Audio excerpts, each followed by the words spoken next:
This is Experience Imagination, a themed entertainment podcast by Falcons Creative Group. Story connects people to the experience. Every aspect of creativity is brought together. We wanted to do something different and fresh. There are so many different disciplines that are involved in this industry. Nothing will get you further than your This passion. entire process is just making us better designers. We're really pushing the envelope. Welcome back to Experience Imagination, everyone. I'm your host, Audrey DeLong, and I'm really excited to be kicking off Season 7. If you're new to Experience Imagination, thanks for trying us out. For 2024, we made a couple of small changes to refresh the podcast, and we hope you like them. We never take these things lightly, but tinkering can be a good thing, and it's in line with what we do every day at Falcons Creative Group. Look for ways to improve and engage the audience. So now let's talk about today's show. We're going to discuss trends in themed entertainment and what we can all look forward to in 2024. First, I'll speak with Jakob Wahl, President and CEO of IAAPA, the Global Association for the Attractions Industry. Then we'll hear from Ella Baskerville, Business Development Director at Blue Loop, and we'll hear from Shane Joseph as well. He's a writer and podcast host for Coaster 101. That's an all-star lineup.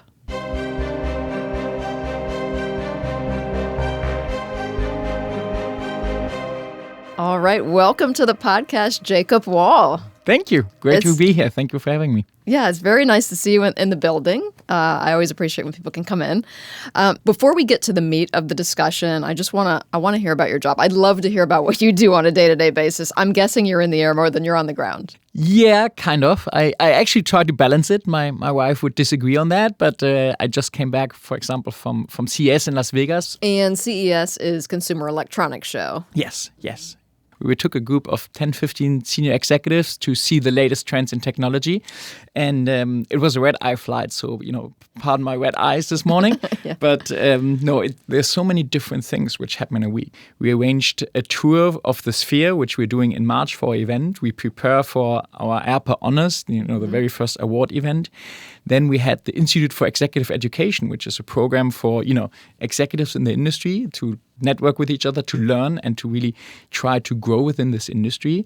There are so many things, and I probably forgot many, but it's a very diverse job. Ultimately, all for the bigger picture, to help our members to grow the industry. And that is, for me, it's a kid in the candy store, because you help wonderful people to bring joy to the people. And that is just great. Oh, yeah, for sure. I want to talk historically, though, because I want to go back a little bit. Like when you started, there were trends probably in the themed entertainment industry that were kind of in their embryonic stage. Some of them grow legs and some of them die out. But what have been the ones that have stuck around and continue to inform audiences? I think back when I started in the industry, and I think two big subjects back then which have evolved since then were accommodation and intellectual property. I think, obviously in the early 2000s, you saw, the big parks, Disney, Universal, IAAPA Park, they all worked with characters, with hotel. But since then, I think it has evolved dramatically, and it's still evolving because you see that still there are the big players out there. You see also, companies like Dollywood now opening their second hotel. Yeah.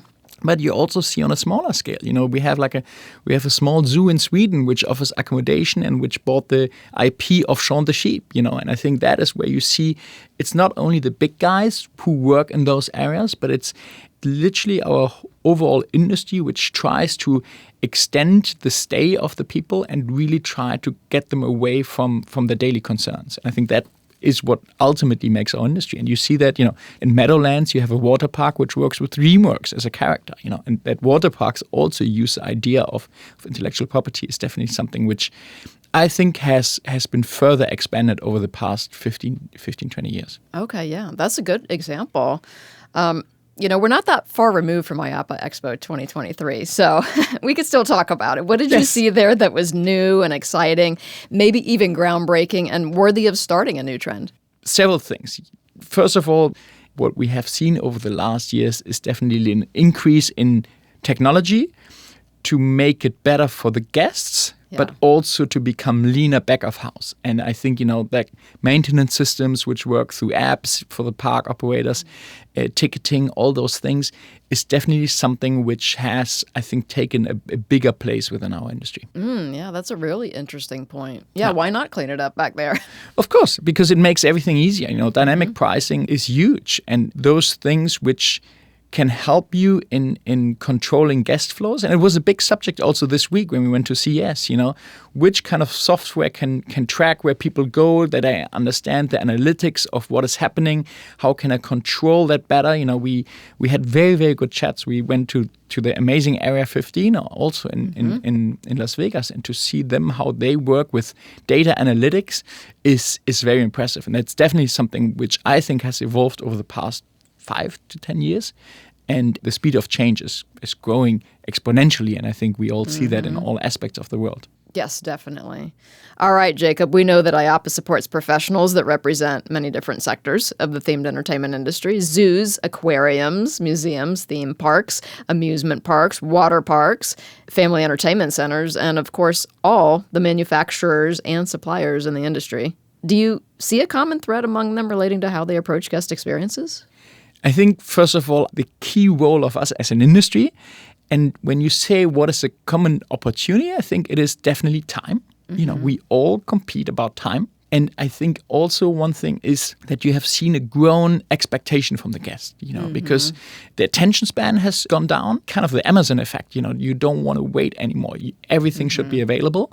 And it should be of great quality, because otherwise, you will complain somewhere. And I think that is something where we are on a constant pressure of delivering a great product to demanding guests, and they should be demanding because they pay for that. But it is definitely, I think, where the expectation has significantly grown, especially since COVID. Yeah, I mean, it's a discerning audience now. They're really looking for something that will immerse them and allow them to escape for X number of hours or minutes even in some cases. Totally. And I think, Falcons is doing that, where you have highly immersive themed environments, and they do not always need to be those massive theme park complexes, because again, it's a fight for time. The job of us is always the same: to make people smile and to give them a good feel that they ultimately want to come back. Yeah, I use this term a lot in my personal life, but it's like quality over quantity. Yeah. And even if your experience is a couple hours, as long as you get that quality out of it, that's what you're looking for. There's a wonderful saying, the quality remains long after the price is forgotten. Because if the quality is right, you're willing to pay that. And I think that is something which we also saw through the pandemic. Once they got the opportunity to do something, they wanted it to be perfect. They wanted to be like really, really, really good. And they were willing to spend the money for that as well, And you see that with exclusive experiences, with upsale options, that this is definitely has grown significantly over the past, I would say, 3 to 5 years. Yeah, well, Jakob, you're the perfect person to ask this question to, because you travel globally and you've lived in several countries, I'm guessing. And you get to see, the people that are members of IAAPA all over the world. If a trend starts in the U.S., does it kind of continue globally? Does it carry through, or are other countries or regions kind of doing their own thing? And it's probably the same for Falcons as it is for IAAPA. I think we have global trends, but they adapt from region to region. And you see that you cannot copy a concept in our industry one-on-one and implement it across the world, because you will always have cultural differences. Yes. And it's interesting because this is actually how we set up IAAPA as an association. It's a global association which oversees global trends, but at the same time, we have regional offices in Asia, in Europe, in the Middle East, and in Latin America, and in North America, to make sure that we understand what the industry is doing, what the industry needs, where the industry is heading, and how we can support the industry. So to respond briefly, yes, there are global trends, but I think strong adaptation in every country. Yeah, cultural sensitivity, yeah, it's important. Cultural sensitivity, yes, definitely. Probably seeing more of that. Yes. Okay. All right, so I want to talk about gamification because some of the biggest names in the business, as you know, they've rolled out experiences where guests can contribute to the outcome and even play inside a real world, like an IP like Donkey Kong, for instance. How do you see gamification expanding? I think the human being is a social being. And I think, gamification is a key aspect to that, because think about all those concepts where you enjoy going out with friends, colleagues, or family, where you can compete with each other. We talked about it. I just came back from Las Vegas, and we did the Vegas Loop, that new system with from the Boeing company. And apparently they need to have a driver test where they go backwards through the tunnel, and they have 10 minutes to do that. It's like kind of an exam for them. And we talked to several drivers. Each one of the driver knew exactly the amount of time they used to go backwards through the tunnel. It was ultimately gamification. They made it a competition between each other. How fast can you do it? And it comes back to what we do as an industry. If it's a shooting dark ride where you can compare the points, if it's, if you look at the water park industry, most of the slides which are built today have some kind of racing component, where you have the slides go into different directions, but then they merge again, and you see where's the other one? Am I faster? Am I behind? All those aspects, and it's huge. My favorite example of gamification was a zoo in Germany. They actually made a competition for the kids who was the fastest cleaner in the giraffe exhibit. Oh no! So what did they have to do? It was a clean. Actually, I hope I can say that, clean the poo of the giraffes. And it was funny that it was a win-win-win situation. The zoo was happy that they could save probably on labor of cleaning forces. Yeah. The kids enjoyed it because it was a competition, and the parents were also happy because the kids were busy. I absolutely loved it. Very sneaky. Very sneaky, but it was, just make it a game and people will love it. Yeah, I love that idea. It's all about marketing. Right. All right, so let's talk about another attraction trend. It's called, it's taking hold, artainment. It's otherwise known as immersive art. This is when art and technology or art and entertainment intersect. And in recent years, we've seen this concept become the central focus of a growing number of installations and exhibits. Why do you think artainment is taking off? I have to say, first of all, I really like it. I think it's beautiful. It speaks to all emotions, and I think they often use art which brings forward emotions. When I see those beautiful Van Gogh installations, there's a reason why Van Gogh is one of the most celebrated painters in the world. Mm-hmm. If you see them coming to life with the right music and in the right environment, I get goosebumps because it's just very, very well done.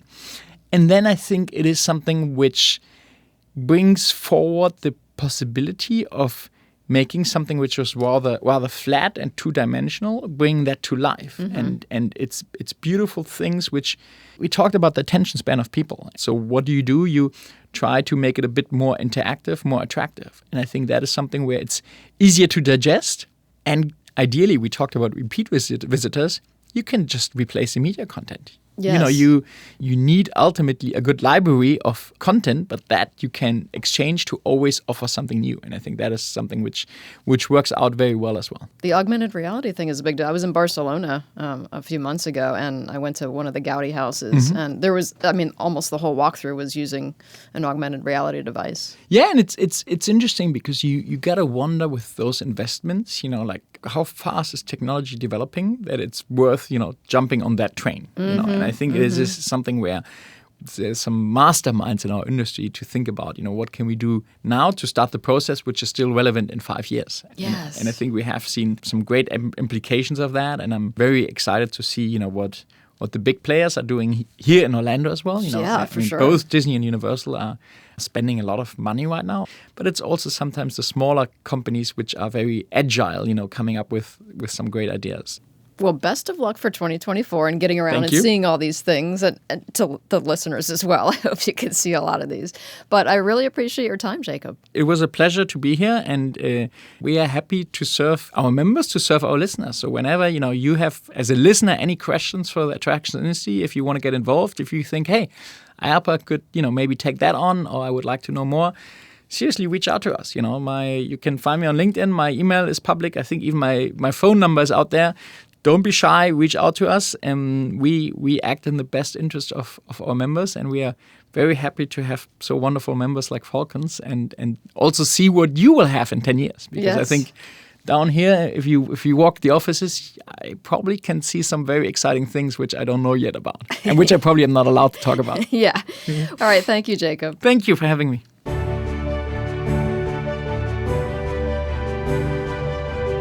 I'm now joined by Ella Baskerville, who is joining us from the UK. Hello, Ella. Hello. Thanks for having me. And Shane Joseph is here with me in the studio. Hello. Hi there. Thanks for having me. Yeah, it's good to see you again. We saw each other at IAAPA. Yes. Had a good chat there. So just as a way of introducing both of you to our listeners, I want to give them a little bit of background, let you speak to how you got into this line of work. Let's start with Ella. Sure. So I had a bit of an odd intro to the world of attractions. I actually studied natural science at the University of Bath. So I was a scientist. I did a placement year at the Science Council, but then realized I had zero to no passion at all for it, any sort of science. So after Googling literally theme park internship, I came across the IAAPA Ambassador Program, and that was my introduction to attractions. So it really opened up the whole industry. There's a whole team of people who create these things, and it was really exciting. So after that show, I came across a Blue Loop article, and they were based in the UK, and I reached out to the founders, Charlie and Rachel, and I actually became the first full-time member of staff. So that was 8 years ago, and the company's grown a lot since then, and I've grown with them through various different roles in events and social media, but now I lead the client and sales team as Business Development Director. So I feel very lucky. I kind of landed on my feet right at the beginning of my career. Way to go. Well, it takes luck, but also talent and skill. So congrats on that journey. Shane, how about you? So I'm a writer for coaster101.com. And I had always sort of been interested in the world of theme parks and roller coasters. And I was, similar to Ella, I was a reader of Coaster 101. And then about my freshman year of college, I saw that they were putting out applications for new writers. So I applied, and I've been writing for them ever since. So this means you have to go to a lot of parks, ride a lot of crazy rides, right? Yes. Yep. Usually they'll have us go out and ride whatever ride is the newest. Like you said, probably usually the craziest also comes with the territory. And then, so we cover lots of roller coasters, obviously, but also just amusement news in general. Mm-hmm. I want to know, like, recently, have you ridden anything where you said, you know what, I've never experienced that before? Yes, two come to mind right away. And they're not necessarily the craziest, but just two experiences that I got off the rides and thought that is something brand new. One is Guardians of the Galaxy Cosmic Rewind at Epcot, and the other one is Hagrid's Magical Creatures Motorbike Adventure at Universal Islands of Adventure. Two different rides, both highly themed roller coasters, and I just thought that that's something I have never experienced. I did not know that a ride could make me feel that way. So those, I would say, are the two in most recent memory, definitely. Ella, I want to ask you, being in the UK, have you visited theme parks over there recently? Yeah, I haven't been to the parks recently in the UK. They've just announced a new skinning of Nemesis, which is exciting for us. I think like a personal favourite would be Wicker Man at Alton Towers. That's a good Woody. But no, I to your point, Shane, I really agree about the theming, and look forward to the Gravy Boat coaster. Yeah. That was announced. Yeah. That was everybody's favorite thing at IAAPA was that Gravy Boat train. Well, let's talk about that, because that was actually my next question. Did you see anything at IAAPA, or have you heard anything coming out in 2024? Let's talk about that. Definitely. I mean, there's a lot at IAAPA every year. The main thing that I came away with this year are that regional parks are getting into storytelling, even if something minor. Like Good Gravy, though, at Holiday World has a full-on themed campaign. They made videos about the backstory of this grandmother's gravy recipe. You're actually sitting in the gravy boat. Even beyond that, though, just in the world of non-themed coasters, we're definitely, we're going bigger. We have Top Thrill 2, which was a big one at Cedar Point. Also an interesting innovation because, for those that don't know, Top Thrill Dragster at Cedar Point is an intimate accelerator coaster, which is essentially a giant top hat that you go up very fast, come down very fast, and that's about it. Oh, that's the ride. That's it. That's the ride. But what's been done this year is actually they've brought in a different manufacturer, Zamperla, who is adding to the back of Top Thrill Dragster a 420-foot vertical spike. Oof. So not only will you be going through the top hat, but the ride will start with a kind of rocking back and forth. They call it a rollback. So that initial launch forward will bring you up about halfway up the 420-foot top hat, and then you'll go backwards, hit a 100-mile-an-hour launch, go straight up the vertical spike, looking straight down, and then go back and complete the rest of the layout, which not only is that very exciting, but it's also interesting to see two different manufacturers on one ride. That's something we've never really seen before. Yeah, I know you guys can't see me, but my eyes got as big as they could possibly get when you said 100 mile an hour backwards. Yes. Okay, I'm out. Yep. technology in general has been playing a bigger and bigger role in the industry, and it's contributed to some of the most immersive experiences out there that can possibly be had. So, Ella, let's jump over to you and ask about technology. How are you seeing the bar getting pushed? I think looking at kind of AV in themed entertainment is, I think, really interesting at the moment. I think that Sphere, for example, is the most technical advanced arena in the world. And for anyone who doesn't know, it's this huge arena in Vegas. It's a dome on the inside with enormous, huge curved screen. I think it's 580,000 LED lights in the screen on the inside. But then they've also got a massive screen on the outside, which is like an enormous billboard that they've done some really cool experiential marketing and kind of installs. So, for example, when F1 came to town, they actually put cameras inside the drivers' helmets and projected their view into this dome. So the whole that's cool. See. So there's really clever things. And then the rest of the experience, of course, it's all about the haptics. So I know PowerSoft did the kickers on the seats. Every single seat has that targeted audio, so everyone has the same great experience. There's not the reverb and stuff in other arenas, and I think audio in particular is where there's a lot of innovation, and maybe a lot of attractions are putting time and energy in thinking about the audio of their experiences more than maybe they have in the past. So like experiences, museums and retail spaces are really thinking about sound design, and so looking at Holoplot, for example, I mentioned them earlier. What it is their tech is an array of little tiny speakers, but it means they can direct that sound exactly to a seat and a spot. In a museum, you could use it where you stand on a flag on the floor for different languages and you wouldn't be able to hear the person next to you who might have it in a different language. So there's such cool applications. It's kind of up to the creatives to think of fab ways to use them all. But I think that kind of AV techie side is really interesting to watch. Ella, you held a panel session last year at Brand Licensing Expo Europe where you discussed branded experiences. What are companies now starting to do differently when it comes to attracting attention to their brand?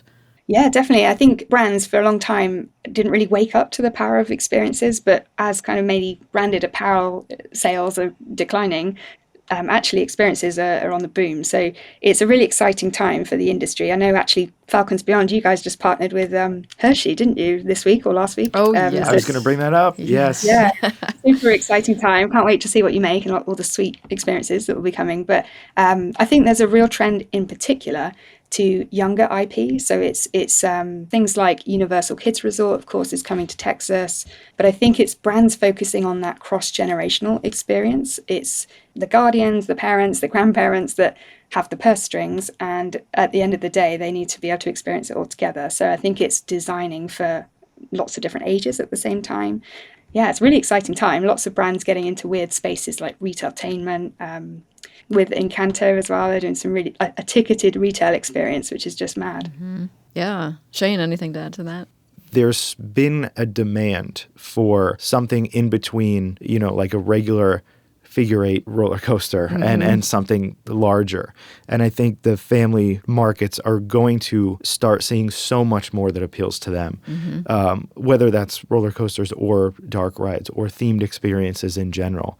And I love it that there's this push now because that just means there's going to be even more theme park enthusiasts coming soon who are going to witness at even a younger age what themed entertainment, and a good way to do that is attaching it to a brand that they already like. Yeah. So I think that's all around good news for the industry. Okay.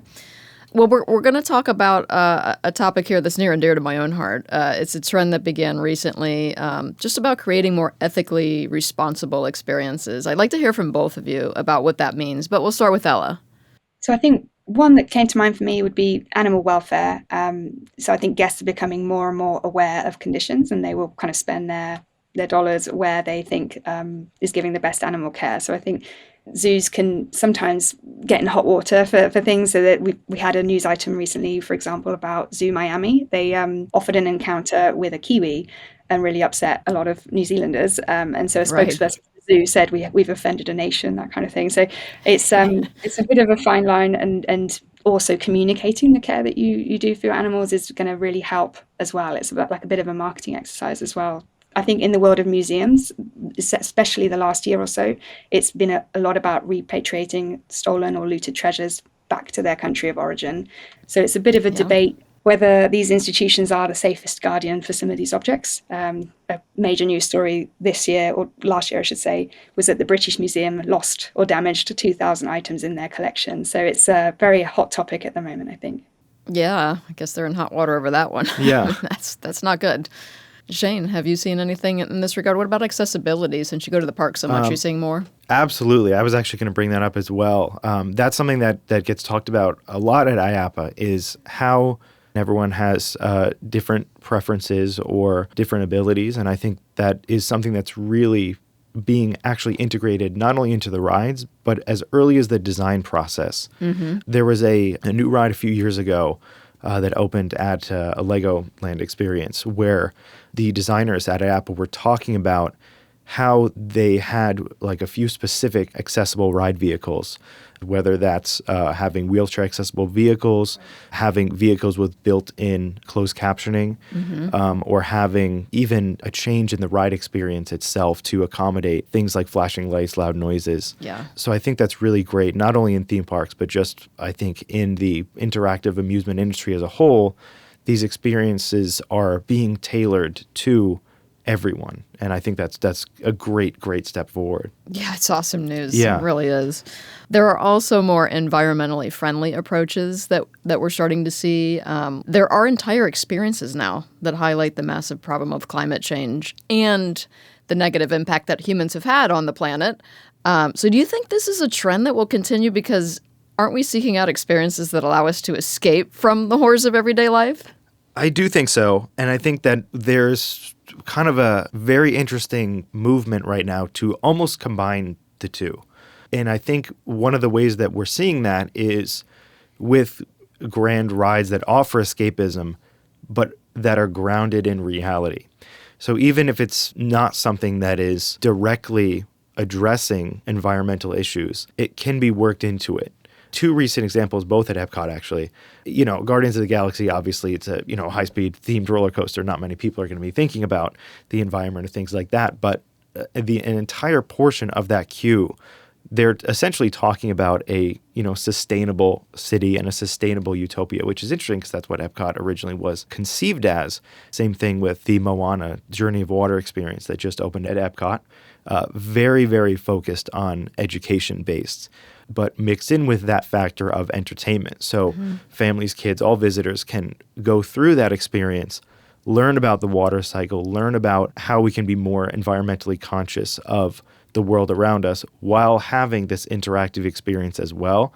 And I think that's also going to make the more education side of it stick with people more because they'll remember this hands-on experience that they had, which is now tied also to the larger environmental concerns as well. Yeah, it's kind of a high wire balancing act, I think. It really is. Because you're trying to entertain and educate people, but you're also feeling like we don't want to make them feel guilty. Right. Right. Yeah. Ella, what do you think? Yeah, I agree. I think experiences, they're traditionally about escapism, but I think more and more experiences seem either thin or performative if they don't have a bit of a purpose or a why to them nowadays. But I think kind of depends what it is. A museum and exhibitions, even immersive experiences, they're real opportunities to educate and inform brand new audiences as well, and can have quite a long-lasting impact rather than just reading BBC News or something. As long as they aren't scaremongering, they can be very impactful. Like one example that comes to mind is Arcadia Earth. It's this fantastic immersive experience. The content's all about overfishing, plastic waste and biodiversity, but because it's Instagrammable, this beautiful immersive setting, it's quite long-lasting impact. Okay, yeah. Well, I really appreciate you two joining. Ella from the UK again, thank you so much. Thank you for having me. And Shane, thanks for being here in the studio. Absolutely. Happy to be here. Yeah, it was fun. I do want to plug your podcast, by the way, Coaster 101. Yes. Thank you. Yes. We've got the Coaster 101 podcast. We release a wide variety of episodes from very, very specific nerdy things about roller coasters. We interview lots of industry professionals as well. So if you're interested in something in the amusement industry, you probably have an episode or an article about it. But yeah, Coaster 101 podcast, and then our website as well. We cover pretty much everything in the amusement industry. Yeah. Speaking of websites, I love Blue Loop. It's a fantastic absolutely. Resource. So thank you for everything you do for that, Ella. Oh, thank you. Yeah, just to reiterate as well, a sly plug as well is we also have Green Loop, which is our sustainability conference. So if people do want to understand a bit more and learn better practice. That happens every year in April time as well. Excellent. All right. Well, thank you, you two. Absolutely. Thanks for having Thanks us. you. Thanks very much. That wraps up our first episode of 2024. I want to thank my wonderful guests again, Jakob Wahl of IAAPA. Check out their website at IAAPA.org. Ella Baskerville from Blue Loop. You can read their content at blueloop.com. And Shane Joseph. Check out his writings and podcast hosting, coaster101.com. We'll see you next month for an all-new episode. Thank you for listening to Experience Imagination, a Falcons Creative Group production. If you haven't already, please subscribe to the podcast. Be sure to check out falconscreativegroup.com and follow us on Instagram, X, Facebook, and LinkedIn. If you have ideas for future episodes or just want to drop us a message, send an email to podcast@falconscreativegroup.com.